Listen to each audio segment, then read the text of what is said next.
Salom, men Chris Xeriya. Bugungi videoda sizlarni ko'rib turganimdan xursandman. Bugun men sizlarga tana vazni yordamida bajariladigan mashqlarni ko'rsataman. Bu mashqlar ko'krak muskallariga mo'ljallangan.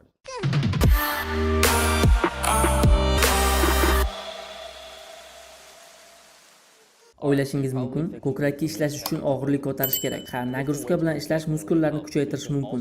Shu bilan birga o'z og'irligingiz orqali ham yaxshi natijaga erishishingiz mumkin. Bugun men sizlarga ko'krak uchun kompleks mashqlarni ko'rsatib beraman. Dastlab mashqlarning mushaklarning o'sishi, jismoniy mashqlar yoki mashg'ulotlar paytida mushak tolalarining cho'zilishi bilan bog'liq. Cho'zilgan mushak tolalari yana o'z holatiga qaytishi kerak. Shundagina qayta tiklangan muskul tolalari qalinroq va kuchliroq bo'ladi. Fanda bu gipertrofiya deb ataladi. Mushaklarning o'sishi maksimal darajada o'sishi uchun siz tanangizni tiklash uchun yetarlicha ozuqa bilan ta'minlanishingiz kerak. Shuning uchun ham to'g'ri ovqatlanish bu jarayonda katta rol o'ynaydi. Tanaga yetarli darajada protein berish va yetarli darajada uxlash ham muhimdir. Shu ikki jarayon muskul tolalarining tiklanishini ta'minlaydi. Og'irlik bilan ishlash mushaklarning massasini ko'paytirishga yordam beradi, chunki u mushak tolalarining cho'zilishini maksimal darajada oshiradi. Muskullar tezroq toliqadi, ammo sizning qo'lingizda sport jihozi bo'lmasa yoki siz ishlayotgan og'irlikni oshirishning ilojisi bo'lmasa, charchoq va mushaklarning sinishi, ta'sirlanish vaqtini ko'paytirish orqali erishish mumkin. Ya'ni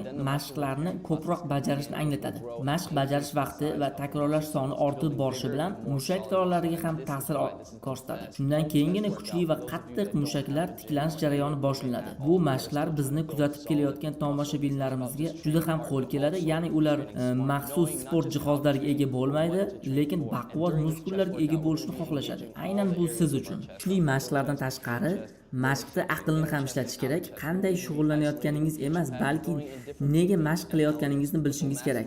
Mashqlar kompleks ko'krak muskullarining barcha qismlarini o'z ichiga oladi. Yuqori, o'rta, pastki, ichki ko'krak va tashqi ko'krak shular jumlasidandir. Pektoral muskullar ustiga ham mashg'ulotlarni o'tkazamiz. Turli texnika usullari samara oshirish uchun qo'llaymiz. Xo'sh, unda 8 talik mashg'ulotlarni boshladik. Birinchi mashqimiz odatiy adjimaniyalar. Tanani yelkadan to oyoq uchigacha tekis ushlaymiz. Biqin tarang va tekis tutiladi. Pastga tushganda oldinga tisarlamiz va yana ko'tarilamiz. Tana holatiga va nafas olishga alohida e'tibor bering.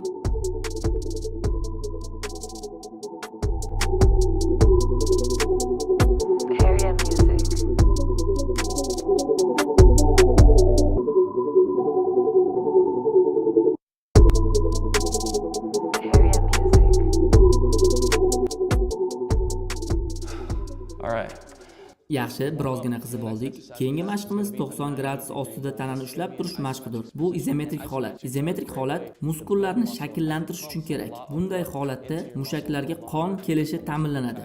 Qancha ko'proq izometrik holatda tanani ushlab tursangiz, natija shuncha katta bo'ladi. Biz 15 soniya ushlab turamiz tanani. Agar siz 15 soniya ichida tanani tutib tura olmasangiz, mashqni qismlarga bo'lib bajaring.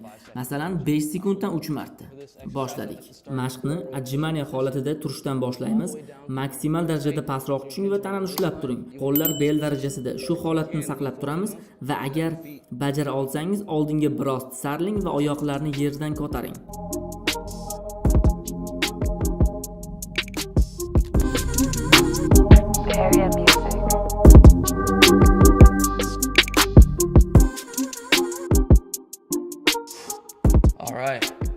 Endi aylana bo'ylab adjimaniya qilishga o'tamiz. Bu mashq ko'krak ichki va tashqi qismlariga foyda beradi. Jarayonda bir adjimaniyadan ikkinchisiga o'tganimizda lektor muskuli yakkalanadi, og'irlikni ko'taradi.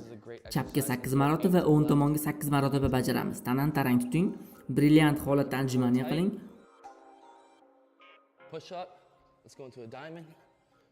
Qo'llarni ochamiz, yopamiz.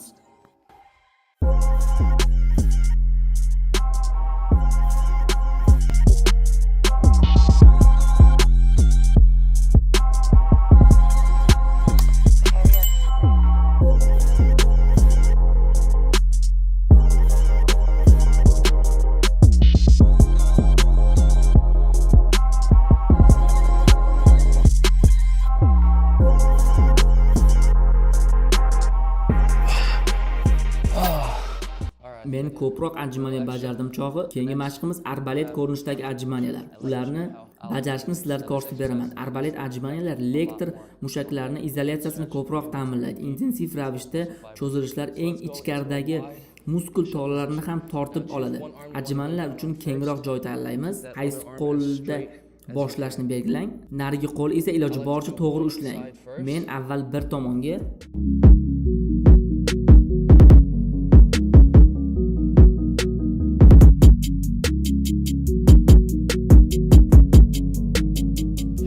endi esa narigi tomonga ishlaymiz.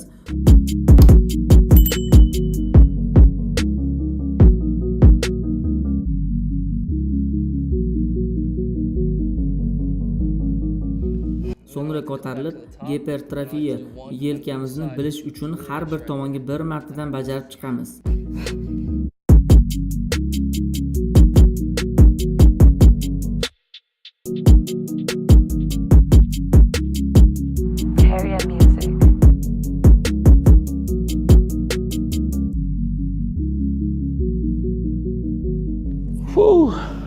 Menimcha effektni sezishni boshladingiz. Keyingi mashqimiz umuman ajoyib teskari ajmaniyalar. Ular haqida kichik bir hodisa bor. Birinchi bor ularni 10 ta takrorlash bajarganman. Ertasi esa hech qanday qiyinchiliksiz 30 ta takrorlashgacha ularni bajara olganman. Shuning uchun ham mashqlarni sizlarga ko'rsatib bermoqchiman. 10 marta bajaramiz. Iloji boricha sekin pastlashing. Harakatlarni nazorat qiling. Keyin esa tepaga iloji boricha tezroq ko'tariling.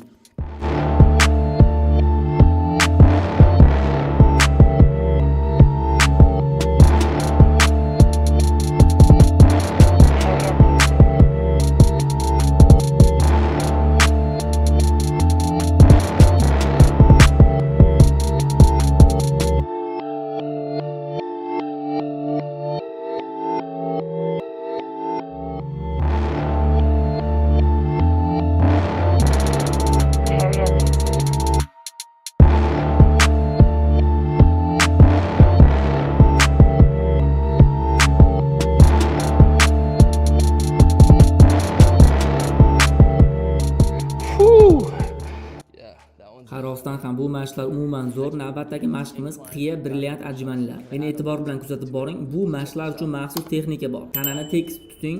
Xuddi ajmaniyalar kabi yelkani to oyoq uchigacha pastga tushira boshlang. Tirsaklar ichki tomonga tanani turishiga qarang. Ko'tarilib boshlanganda qo'llar tashqi tomoni bilan bir-biriga tegishiga harakat qiling. Xuddi shunday. Qarang, men bajarayotganimda mushak qisqarib, tepa lektor muskullar ishlay boshladi. Takrorlay boshlaganingizda xuddi shunday bajaring.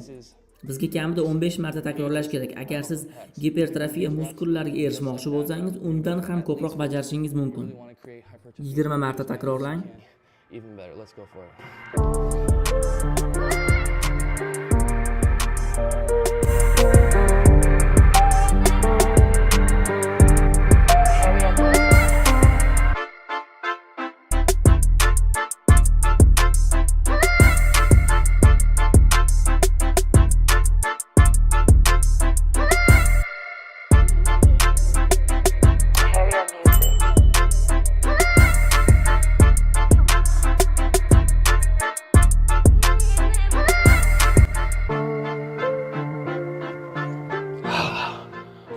Keyingi mashqimiz ko'tarilgan holda ajmaniyalar. Oyoqlarni balandroq qo'yib, tanani bir pozada ushlaymiz. Agar bungacha charchamagan bo'lsangiz, endi aniq charchaysiz.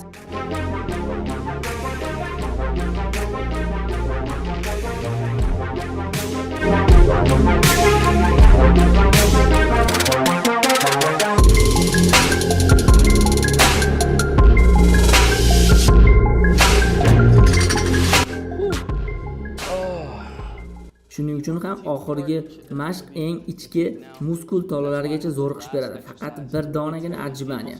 30 sekund pastga va 30 sekund tepaga boshladik. Doim nafas olishni kuzatib turing va tana holatini to'g'ri ushlashga harakat qiling.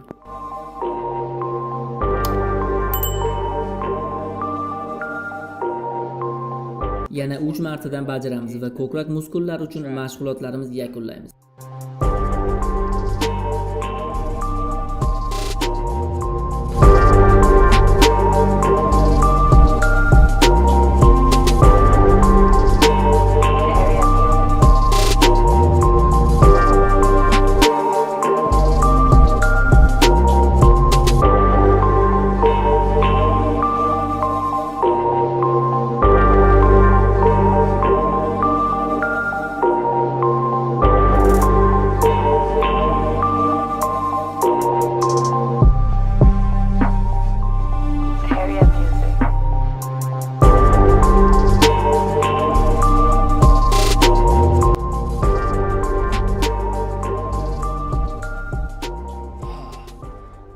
Ko'rib turganingizdek, birinchi marta takrorlashda tanani qizdirib oldik.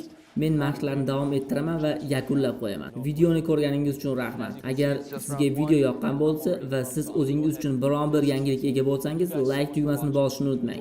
Videoni uyda mashq qilayotgan do'stlaringiz bilan bo'lishing. Kommentariyalar bo'limida keyingi video mavzusi haqida fikr qoldiring. Agar bizga follow qilmagan bo'lsangiz, tezda a'zo bo'ling.